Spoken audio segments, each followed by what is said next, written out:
Welcome to today's episode of Threading Thoughts. We will be talking about the challenges the aviation industry has faced and its digital transformation. The civil aviation industry was emerging as one of the fastest growing industries globally during the last couple of years, with India showing impressive growth. However, an unprecedented crisis in the form of a pandemic and global lockdowns shook the industry and questioned its survival. The COVID 19 crisis has shown the increased effectiveness and the importance of digital options over more traditional paper based solutions. However, has the industry managed to rise from the ashes? Vivek Kalia is a distinguished soldier who's recently transformed into a corporate leader. In his distinguished career in the Indian Navy spanning over 2 decades, Vivek has traversed through all the three mediums sky, land, and water. He is an alumnus of National Defence Academy and Defence Services Staff College. He is a graduate from Jawaharlal Nehru University and did his masters from the Madras University. Vivek is a graduate of Global Management Program from INSEAD Business School. He also holds a diploma in Global Supply Chain Management from IIFT New Delhi. Vivek has been a second in command of a missile corvette, second in command of a guided missile destroyer, and also had the privilege of commanding an amphibious warship. In staff assignments at Naval Headquarters, Vivek has been head of HR for Naval Aviation. He has been an advisor to Naval Aviation Head and has also served as the Director, Aircraft Procurement. Post 21 years of active service, Vivek re-attired and joined the corporate world as Head of Business Operation, India and South Asia at the Airbus Group.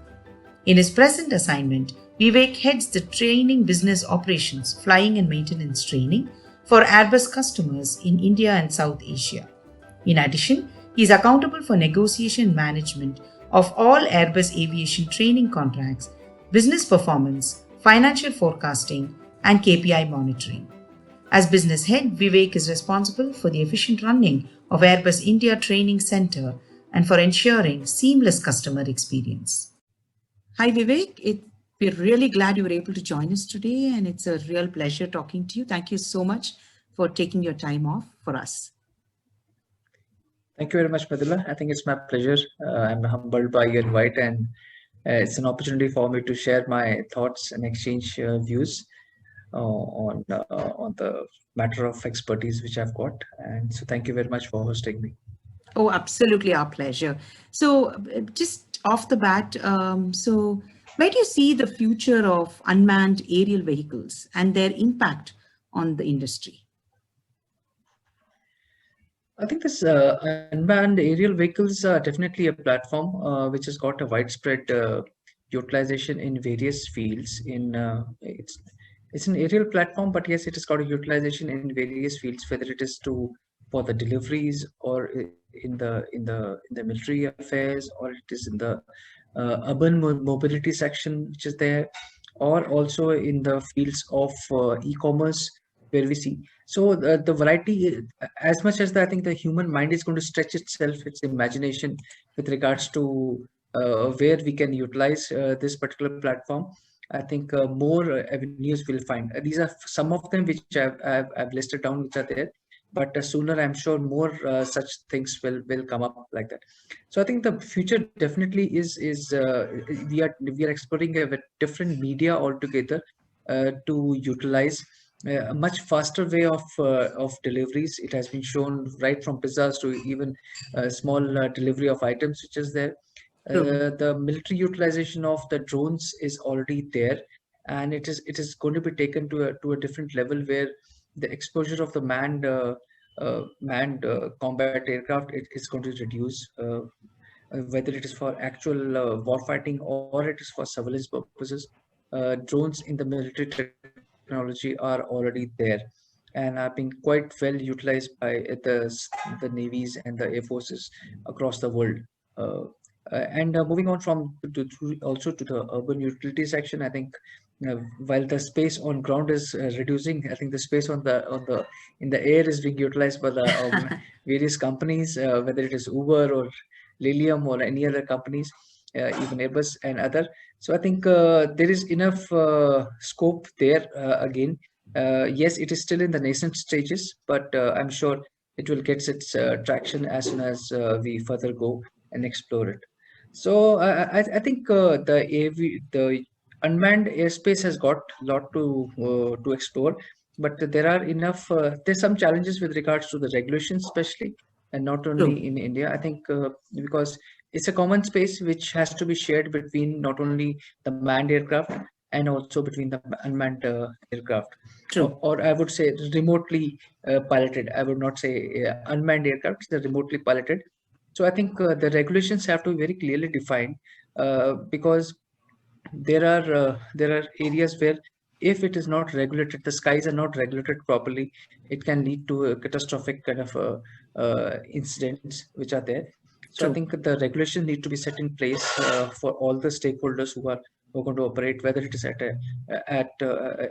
as a toy or it's as a means of delivery or anything else. I think manned and unmanned have to coexist in the future, and for coexisting and to ensure that it is safe, I think we need to put the right kind of regulations in place. Governments are doing its part all around the world.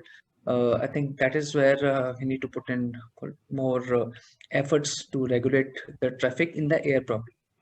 As far as its Absolutely. impact on the I would say its impact on the manned aircraft segment is concerned, I don't see so much of its impact there because it's a different it's a different feel and touch of it. Yes, it will impact somewhat, but I think it's a different segment which is there, which has got its clear-cut deliverables, whereas the manned section has got its own deliverables, whether it is to the commercial aircraft segment or the combat aircraft segment, which is there.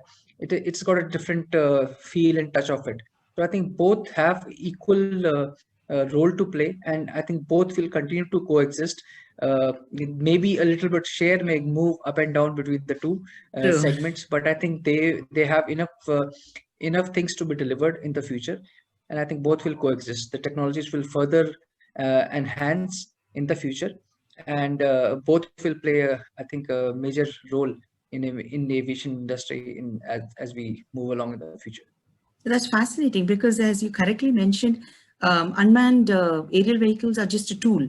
So the tool that can, find a variety of uses in different sectors, industries, and that's great. And all of them are a piece of the same pie. So I think the regulations would help some clarity, given that you need to register these vehicles.